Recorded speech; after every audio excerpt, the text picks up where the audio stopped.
Now, one thing I really want your generation to embrace is that the Earth is a closed system. We cannot leave the Earth. There's no place to go. You have been taught from the earliest ages that you live on a spinning ball, that NASA has sent men to the moon. And you are the result of a Big Bang explosion which created everything out of nothing. Yet nothing could be farther from the truth. It's now approaching lunar sunrise, and for all the people back on Earth, the crew of Apollo 8 has a message that we would like to send to you.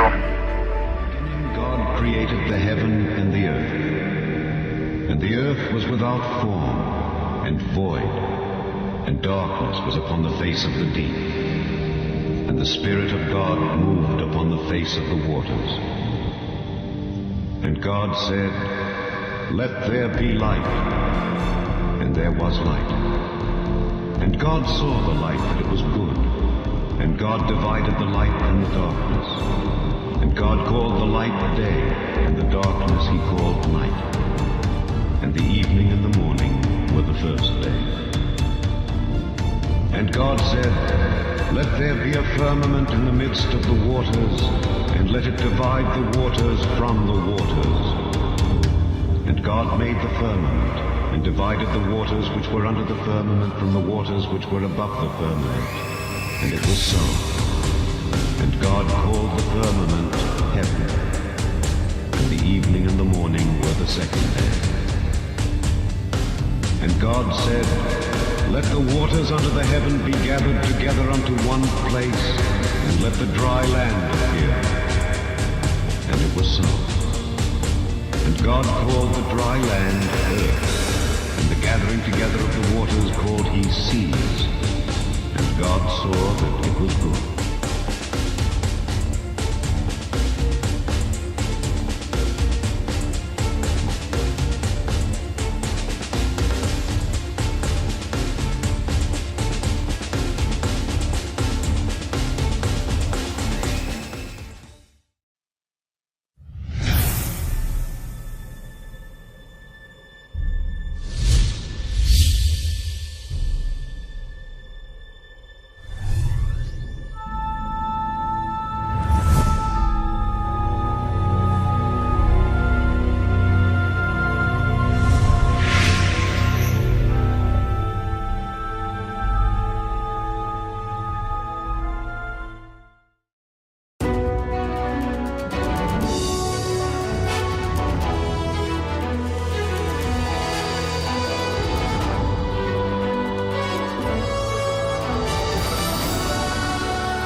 This idea that, billions of years ago, nothing exploded and then everything came out of that nothingness. Ridiculous. But they try to make you believe that, that the idea that a supreme being, a creator, created this is ridiculous compared to that idea. I mean, if you look at it objectively, I would lean towards a creator because there's so much that points to the fingerprint of a creator. But it's no less ridiculous than nothing exploding and becoming something. In my opinion, the Big Bang theory and the theory of evolution and the ball Earth theory are all interlinked, and they're all there to make us feel as though we're insignificant. We're small, tiny, miniature, unimportant pieces of slime crawling around on a speck of dust in an infinite universe. If that's true, and there's no purpose, there's no meaning to anything, then our owners can do whatever they want with us. The theory, the world is a globe revolving around the sun, has been accepted for so long it is now widely accepted as fact. Research has revealed the Earth is, in reality, not a globe spinning through endless realms of space.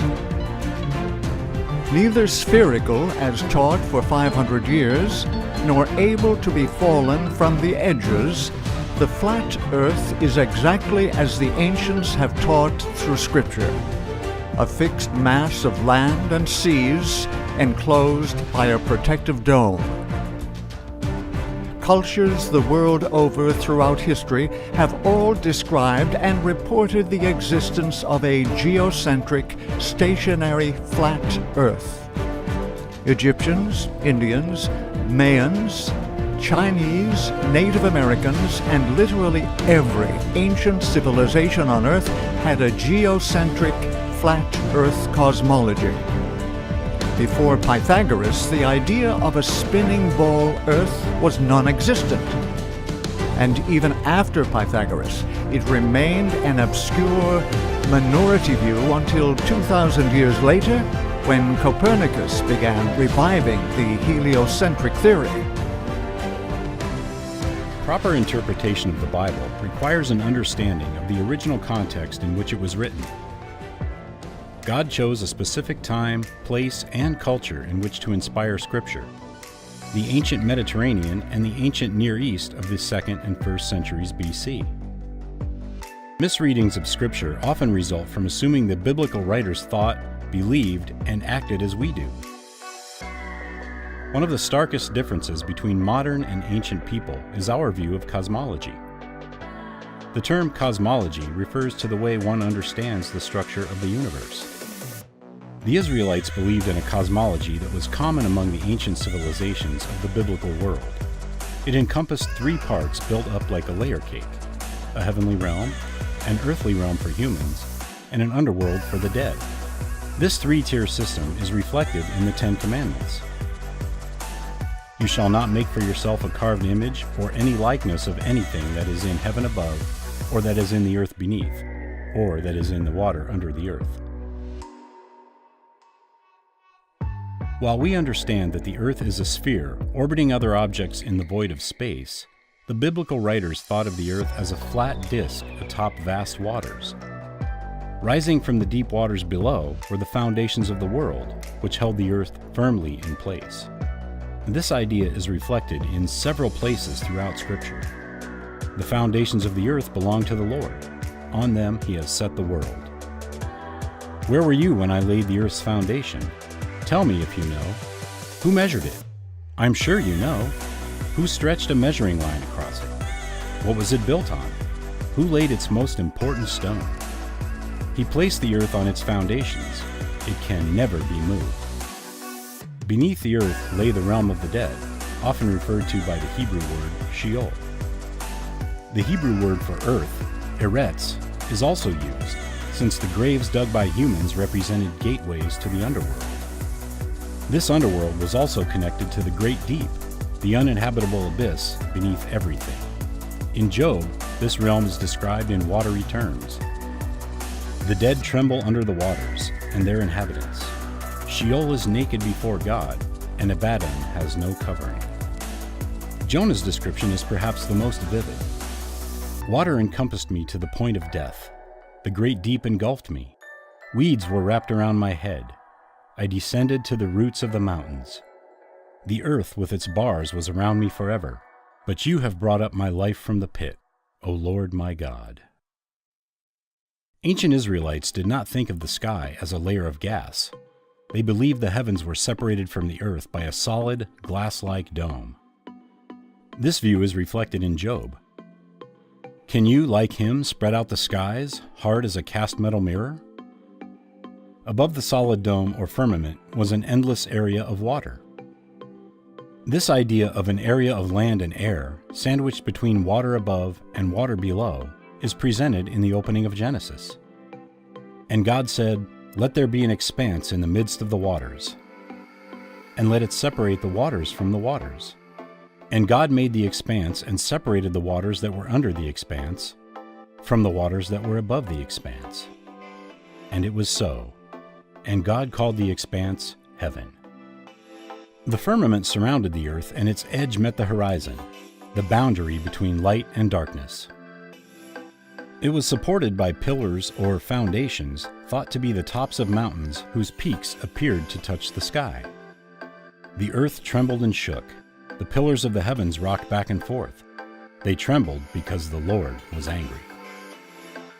The sky dome had portals which God could open to let the waters above fall to the earth. This idea is evident in the story of Noah and his ark. Noah was 600 years old. It was the 17th day of the second month of the year. On that day, all of the springs at the bottom of the oceans burst open. God opened the windows of the sky. Rain fell on the earth for 40 days and 40 nights. And how did the rain end? The springs at the bottom of the oceans had been closed. The windows of the sky had also been closed, and the rain had stopped falling from the sky. God and his heavenly hosts were thought to dwell above the firmament. Thick clouds veil him so that he does not see, and he walks on the vault of heaven. The Lord builds his palace high in the heavens. He lays its foundation on the earth. He sends for the waters in the clouds. Then he pours them out on the surface of the land. His name is the Lord.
And what comes after the International Space Station once its mission is over? How do we ensure the presence of humans in space?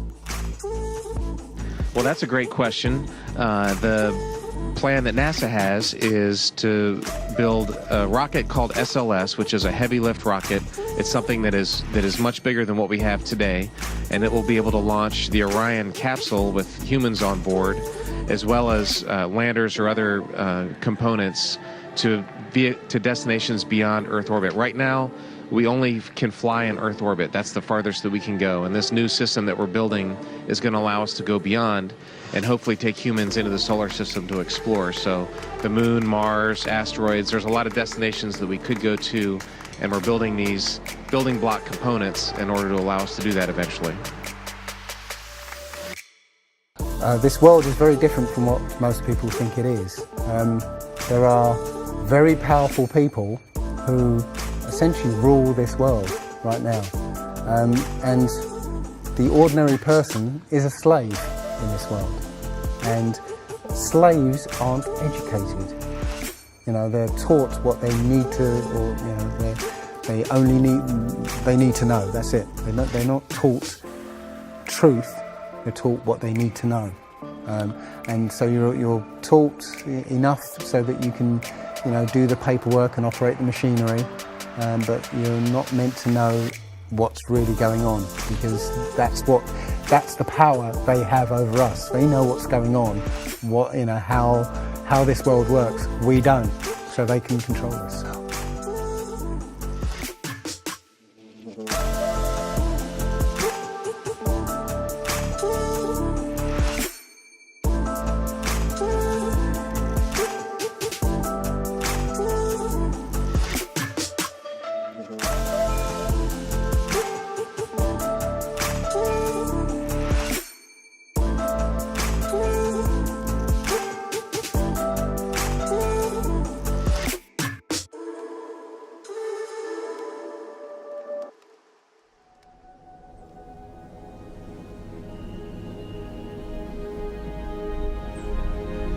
From the beginning of recorded history, and for thousands upon thousands of years, cultures across the entire world all believed the Earth was flat. Their various cosmologies and cosmogonies differed in slight ways, but their overall geographies and astronomies were incredibly consistent and in fact virtually identical. The Earth was a stationary plane, void of any motion or curvature, flat across its entire expanse, except of course for hills, mountains, and valleys. The North Pole was the magnetic monopole center point of the flat Earth, with Polaris, the North Pole star, situated directly above. Polaris was the only motionless star in the heavens, with all the other constellations revolving perfect circles over the Earth every night. The stars were divided into two categories, known as the fixed stars and the wandering stars. The fixed stars were so called because they were observed then, as we can observe today, to stay fixed in their constellation patterns night after night, year after year, century after century, never changing their relative positions.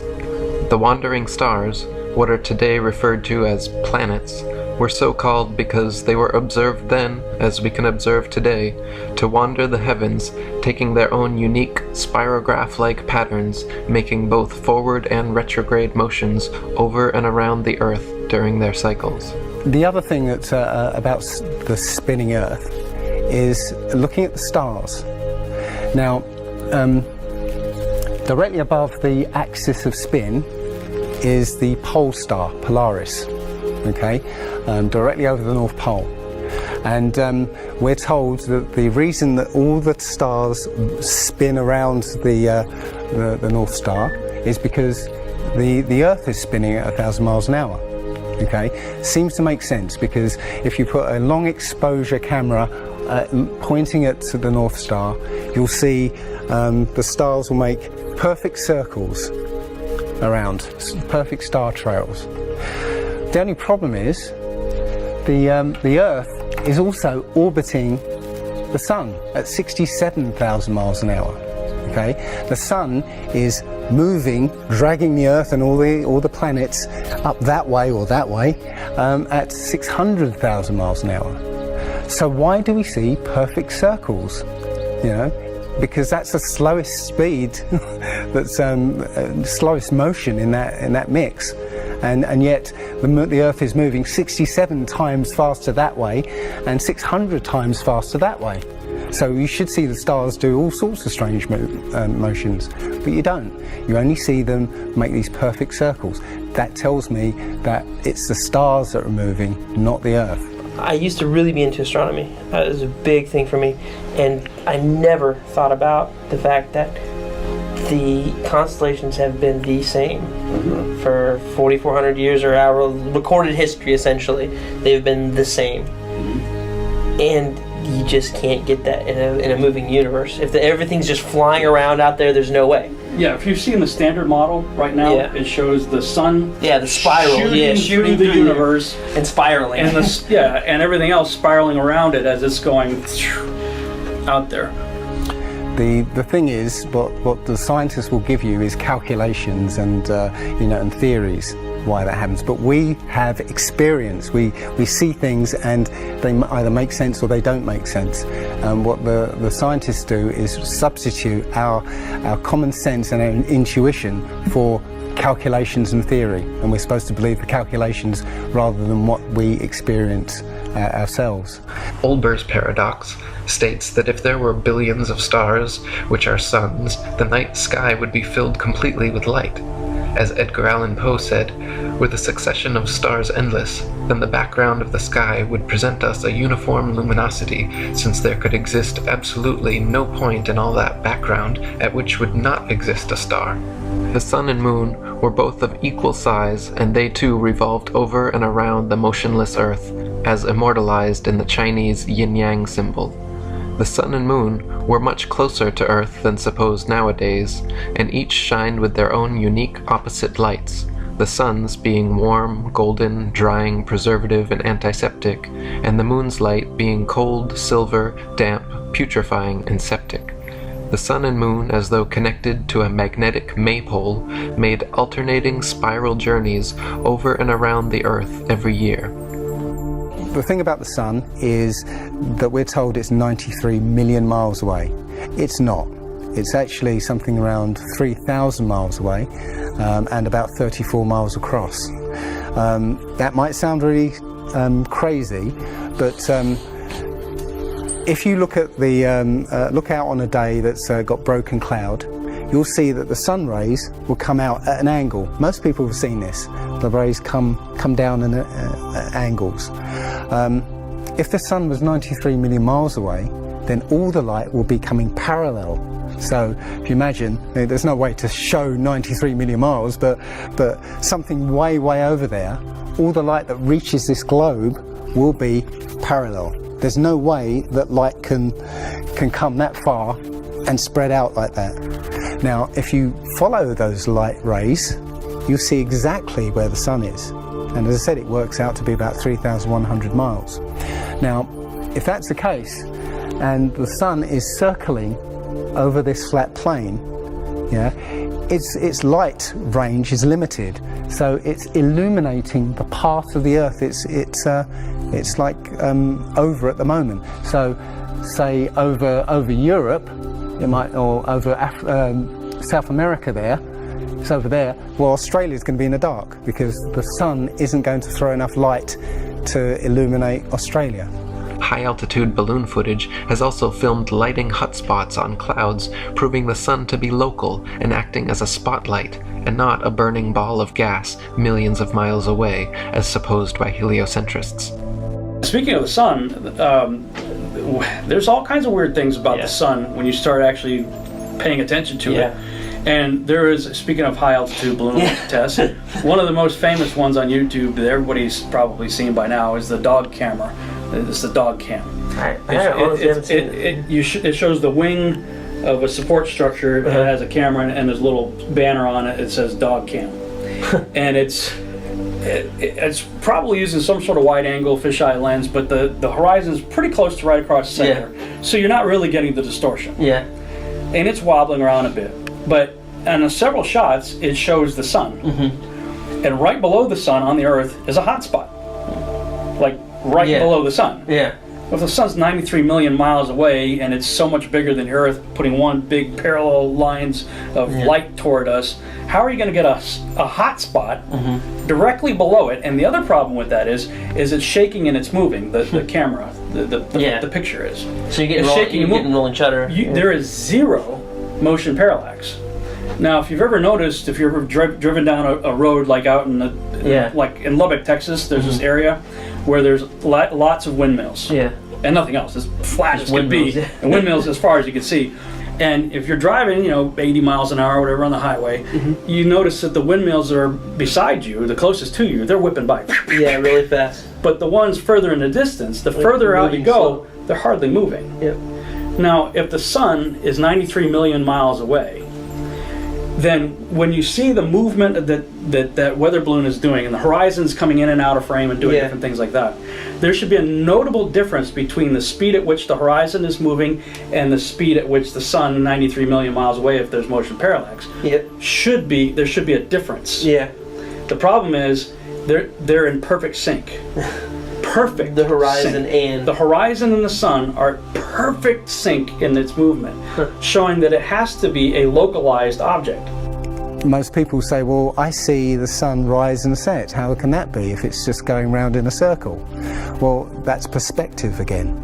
If you actually see video of the sun coming up and going down, many times you'll see that the sun starts off as it's coming up very, very tiny, and it gets bigger as it gets closer to midday and then gets smaller again.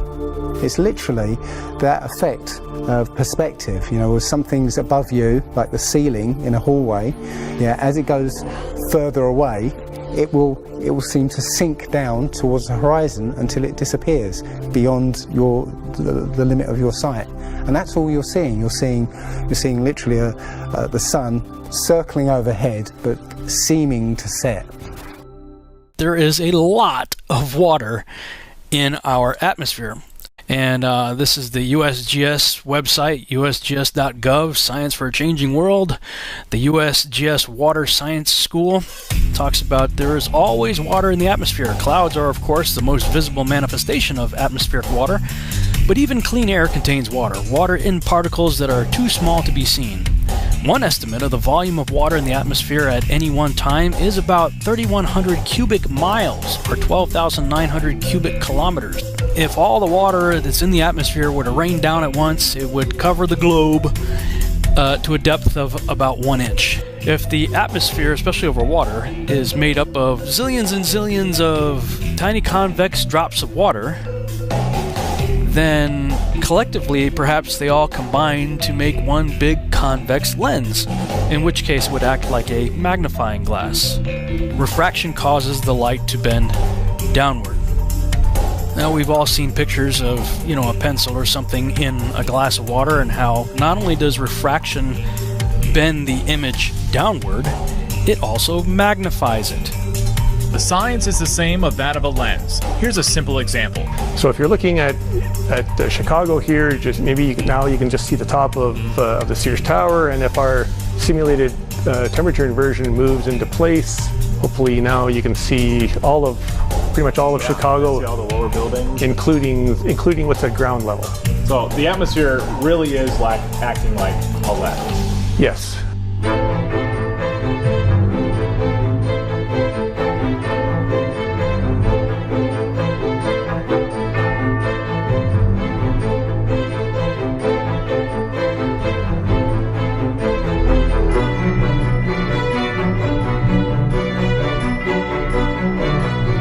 The science is the same of that of a lens. Here's a simple example.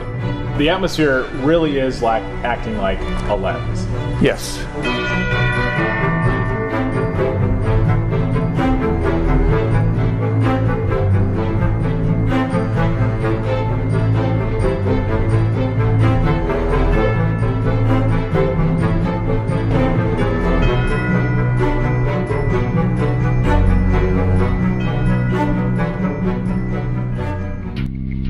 What about the seasons? The sun's annual journey from tropic to tropic, solstice to solstice, is what determines the length and character of days, nights, and seasons. This is why equatorial regions experience almost year-round summer and heat, while higher latitudes north, and especially south, experience more distinct seasons with harsh winters. The sun began its journey at the Tropic of Capricorn at the winter solstice, where it made its fastest and largest circle over the Earth. For the next 3 months, every day the sun slightly narrowed its path and slowed its speed until by the spring equinox the sun had spiraled its way from the Tropic of Capricorn to the equator. Then for the next 3 months, again every day, the sun continued to slightly narrow its path and slow its speed until the summer solstice, when the sun made its smallest, slowest circle around the Tropic of Cancer. So when the sun is further away from the North Pole, right, the center of the flat Earth, it's winter in the north and summer in the south. Since the sun is smaller than we are told and closer, it makes much more sense that we experience seasons in the first place. If the sun was 93 million miles away and had a radius of over 400,000 miles, we would hardly experience temperature fluctuation as we do. The heliocentric model claims seasons change based on the ball Earth's alleged axial tilt and elliptical orbit around the sun, yet their flawed current model places us closest to the sun, 91 million miles, in January, when it is actually winter, and farthest from the sun, 94.5 million miles, in July, when it's actually summer throughout most of the Earth. The moon had a similar yearly path, revolving over and around the Earth, but unlike the sun, which constantly changed its speed to keep a consistent 24-hour day, the moon's speed never changed, so depending on its latitude, the moon was observed then as we can observe today to take approximately 24.7 to 25 hours per cycle. This is why at different times and places during each month, we can see the moon in the morning, afternoon, or night. So for ancient man, Earth and Polaris were the two immovable center points of the universe, around which the sun, moon, and other stars all revolved in a dome-like shape. Some cultures believed in a literal, physical, solid dome or firmament to which the fixed stars were bound.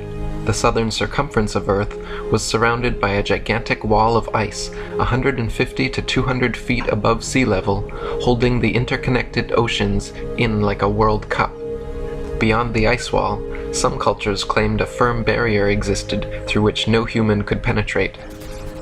Distances are very different, and distances and flight plans are very different on the flat Earth than they are on the ball. And when you look at flights in the southern hemisphere, they make some really crazy, sort of deviations.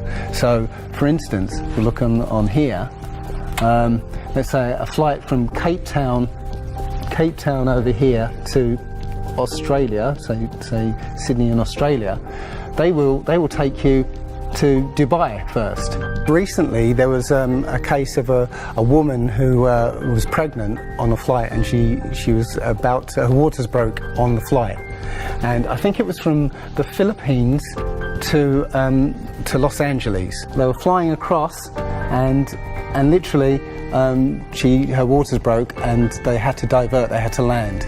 So instead of either going back to the Philippines or going on to Los Angeles, they landed in Alaska.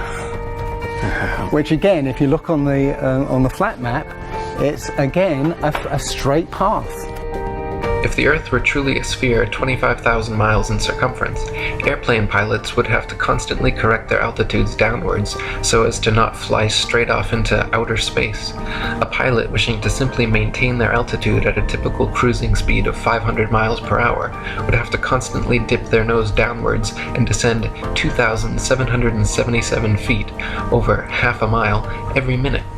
Otherwise, without compensation, in 1 hour's time, the pilot would find themselves 31.5 miles higher than expected. The only thing I do know is that nothing flies over the South Pole, because again, on a flat map, the South Pole, the continent of Antarctica, is the ring around the Earth.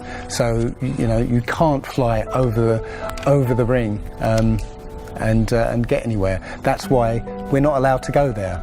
There has existed an international Antarctic treaty preventing all independent exploration of Antarctica.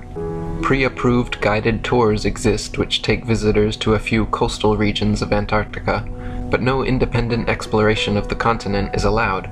I mean, think about it. It's the only treaty that's all these countries have signed and never broken and completely agreed on. It's the only one. And what treaty is there that everybody's agreed on?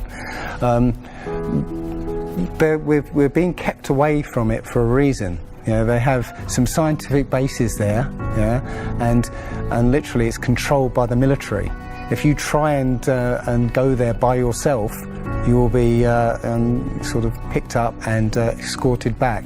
There was a guy called Jarls Anderhoy who tried to take a mission to the Antarctica, and he was picked up and taken back by the military. It's a good reason, because they don't want you finding out what's beyond. Admiral Byrd he actually did four expeditions, and most of them were military expeditions with huge military groups. Thousands of people, planes, boats, the works. After Admiral Byrd came back after his last expedition, Antarctica was sealed off, and both America and the Russians started firing nuclear missiles straight up. Now in America that was called Project Operation Fishbowl, and it came under something called Project Dominic. Well, Fishbowl makes sense, because it seems like Admiral Byrd found the edge of the dome. While he was out there, and as soon as he left there, they started firing missiles straight up, I believe, to try and test how far that dome went. If you look at the footage of these explosions, what you'll see is an explosion. Well, when a bomb goes off in midair, it's a fireball. It expands in all directions and mostly up. Now, if you look at these explosions on Operation Fishbowl, they explode outwards in a ring, which means it's exploding against something, because it can't rise with the heat. So it's exploding against something and exploding outwards. And the middle of the explosion, you'll see it glows, hot, and then it cools over time. So it looks to me like they were exploding against a dome. Now, I said it was Operation Fishbowl, obviously Fishbowl, but there's a chap called Rob Skiba who discovered that the Project Dominic, the word Dominic means of the Lord, Fishbowl of the Lord.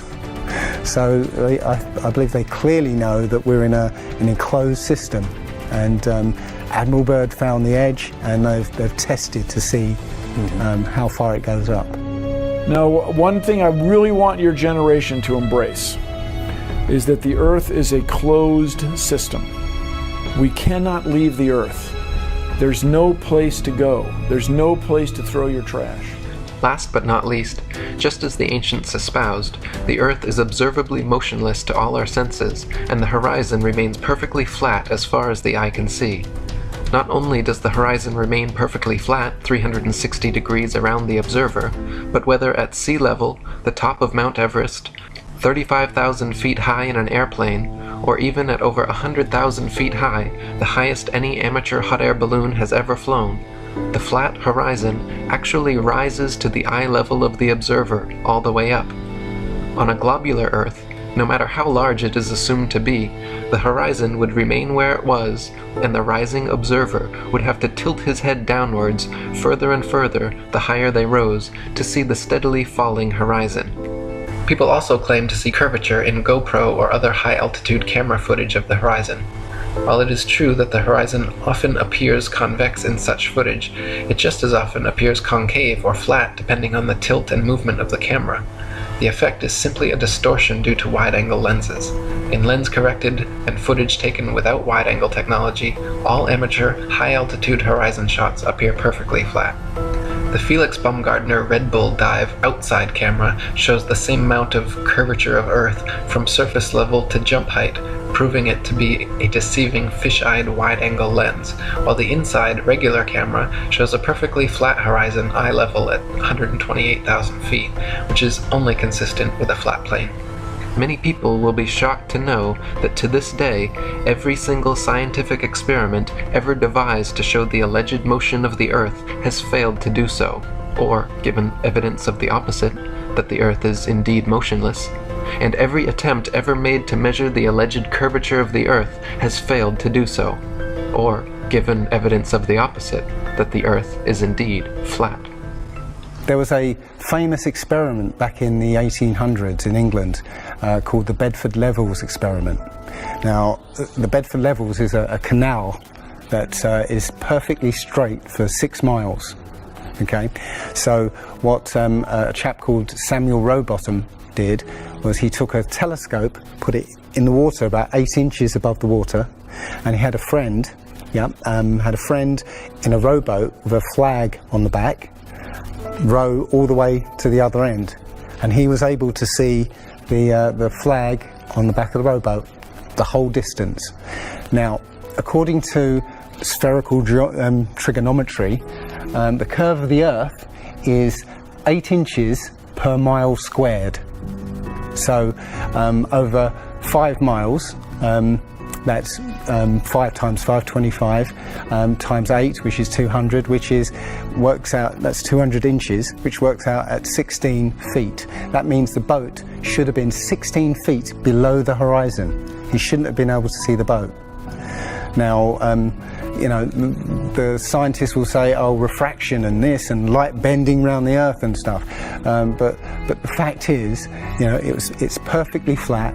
And he in his book he puts forward many arguments that show that, or many experiments that show the Earth is always perfectly flat. They say that you see the mast, you know, go down last.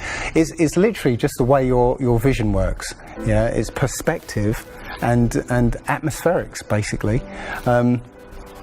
The limit of your vision is supposedly 3 miles, and then after 3 miles you're supposed to see the boat start to go over the horizon. It's funny that Neil deGrasse Tyson again says that, explains that you can't see the curvature of the Earth from a plane. He says this, you can't see the curvature of the Earth from a plane because you're not high enough. The Earth is so big that you can't get high enough to see the curvature. Yet you can apparently see a boat go over the curvature over the distance of 3 miles, which doesn't make sense. The thing is, when you look out and you see a boat start to go over the horizon, if you suddenly get a pair of binoculars and look, it comes back again. And once it goes out of the sight of your binoculars, if you get a telescope, yeah, it comes back again. It doesn't go over any curve of the horizon. What we found, many people have done experiments with very high-powered zoom cameras, and they've watched a boat sail out to sea, and they've just kept trained on this boat. And what they see is, after a very long distance, you see an atmospheric effect where the bottom of the boat disappears and starts, and the top of the boat inverts, so you see a sort of mirror image.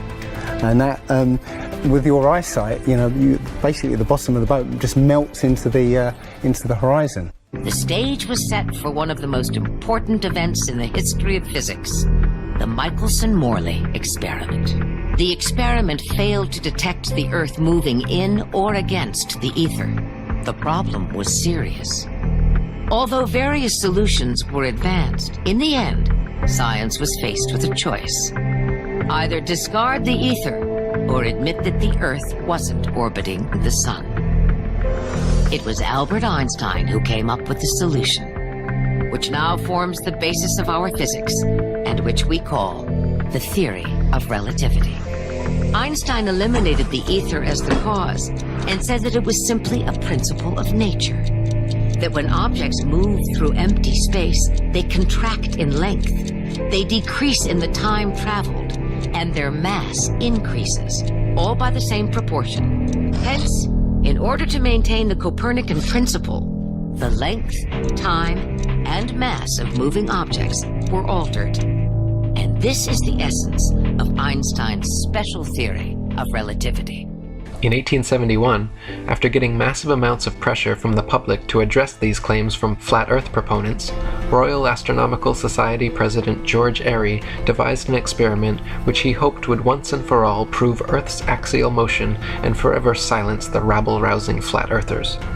By first filling a telescope with water to slow down the speed of light inside, then calculating the tilt necessary to get the starlight directly down the tube, Airy planned to measure the speed of the telescope, and thereby the speed of the Earth, by extrapolating the amount of tilt needed to keep the starlight coming in straight. The experiment, however, would go down in history and forever be known as Airy's failure, because every time he repeated it, Airy found the starlight was already coming in the correct angle with no change necessary, proving that the stars move relative to a stationary Earth and not the other way around. Airy had meant to prove the heliocentric theory, but instead devised an everlasting proof of the geocentric model.